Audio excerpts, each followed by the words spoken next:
Thank you very much, everyone. Appreciate everyone listening in, both here in person and online. Again, we're Fluid Biomed. We're developing the world's first bio-resorbable brain stent to cure aneurysms. We're early stage preclinical startup, VC backed already, and launching, again, a $10 million round to initiate clinical studies. So myself and my co-founder, we are the inventors of the technology as well as medical experts in the domain. I'm a neurosurgeon. I trained in Canada and at Yale, and I received my MBA from Wharton. My co-founder, president and CTO, besides also being a neurosurgeon, he's also, perhaps more importantly, a biomedical engineer, having trained at Harvard. And it's his research out of the University of Calgary that we're spinning out towards commercialization. So the unmet clinical and market need here is that of a brain aneurysm. A brain aneurysm is a bubble on a blood vessel, a weakness, and it's prone to rupture and leakage. A brain aneurysm is not rare. It affects up to 5% of the population. In fact, President Biden had 2 aneurysms that were treated, as well as Emilia Clarke from Game of Thrones, so both younger and older people. Unfortunately, 1/3 of people with a burst aneurysm will succumb, and many patients need repeated procedures as well. There's a huge potential market for because of patients with undiagnosed aneurysms. The aneurysm device market is over $1 billion already, and I want to differentiate our neurovascular stent from the more common cardiac stent. A cardiac stent or a heart stent, you know, they've been around for decades, almost now a commodity, retail for about $400 to $500 each. That's not the case with a neurovascular stent. A neurovascular flow diverting stent, as it's called, retails for over $12,000 plus, a very high margin product that attracts the attention of the major medical device manufacturers. So aneurysm treatment now can be sort of conceived of in terms of endovascular terms from the inside of the blood vessel as coiling versus flow diversion. Coiling is where a catheter is introduced into the aneurysm weakness, into the bubble, and then we deploy coils, soft little slinkies to plug up the aneurysm from the inside. As opposed to flow diversion. This is a stenting procedure that's faster, more cost-effective, and uses less radiation than coils. This is where we implant a high-density mesh stent to divert blood flow. The current metal stent technology does have its issues, though. From a patient standpoint, what's less well known is that a metal flow diverter fails 25 to 40% of the time, meaning at 1 year after implantation with a metal stent, the aneurysm will still persist. And this leaves the doctor in a very difficult situation because there are few treatment options afterwards except for to put in another flow diverter. From a payer standpoint, these are repeated procedures that lead to higher costs to the system as well as risk to the patient. So Fluid Biomed has developed Resolve, which is the world's first bio-resorbable flow diverter. And this is a marvel of engineering. You can see here under a highly magnified view the strands of our stent. Those are polymer strands, 50 microns thick, and these are then buttressed with a wire scaffold that provides radial force as well as visibility as well. Let me show you how these stents are implanted.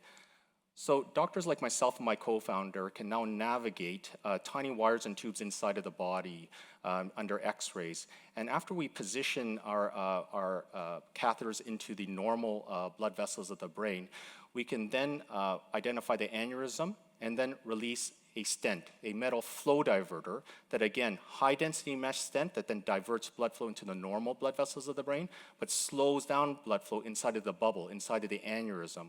Over time, the aneurysm will clot off and then heal. As opposed to a metal flow diverter that's permanent, ours is made out of a bio-resorbable polymer that will then dissolve and heal into the blood vessel while leaving very little footprint behind. So let me show you in this human model, a silicone model of a human aneurysm of our technology. And the stent's already been partially deployed here with tiny wires and tubes.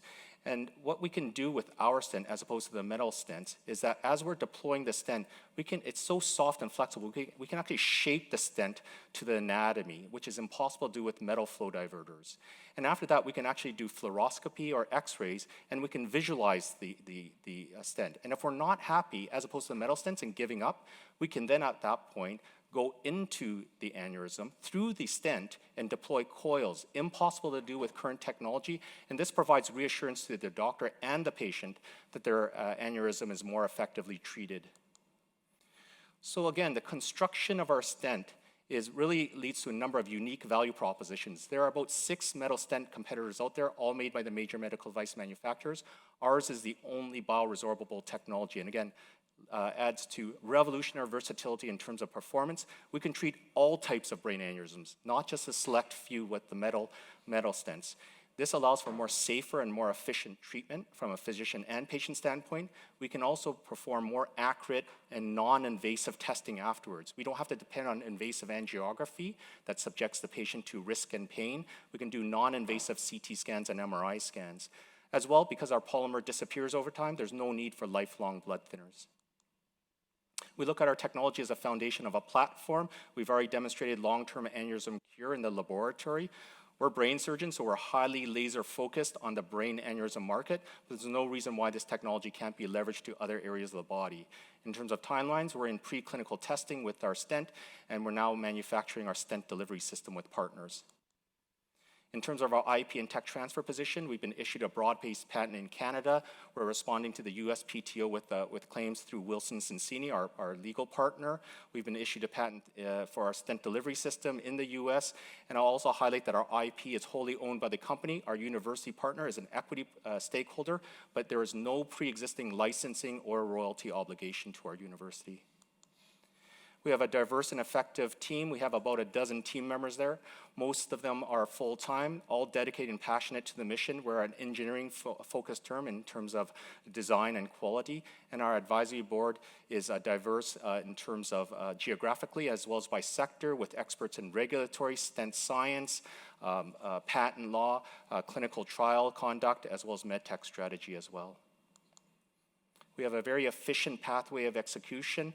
We're in the green there, and you can see we're in the middle of preclinical validation with our seed round that was VC backed. We are engaging with strategic partners, and we have a line of sight towards first-in-human data.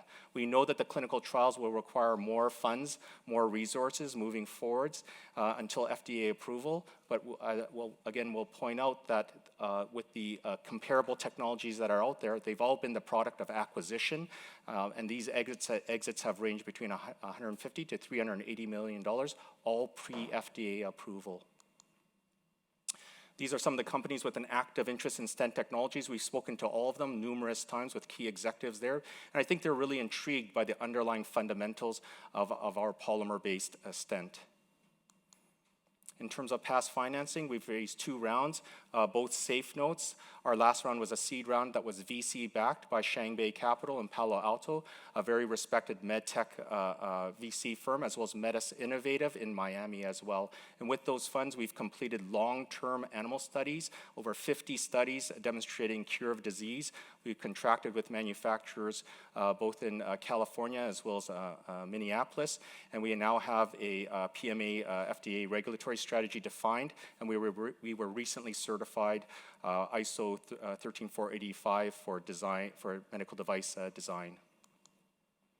So the ask is that we are opening our Series A around $10 million equity raise. We are now in the process of undergoing due diligence by 3 VC firms. The use of proceeds will be geared towards this first-in-human proof of concept implantation in the near term, but it all leads to a multi-center clinical trial that you see below. So again, in summary, we are domain experts. I know this field like the back of my hand. I've devoted decades of my life towards this. We have a rich network and experience. We are the world-leading bio-resorbable lab looking at in the neurovascular space for bio-resorbables. We have an enviable tech transfer position, and we're very comfortable with running clinical trials at our university. We already do so for other agencies and companies already. So thank you for listening. I really do appreciate it, and if you have any questions, please reach out. Thank you.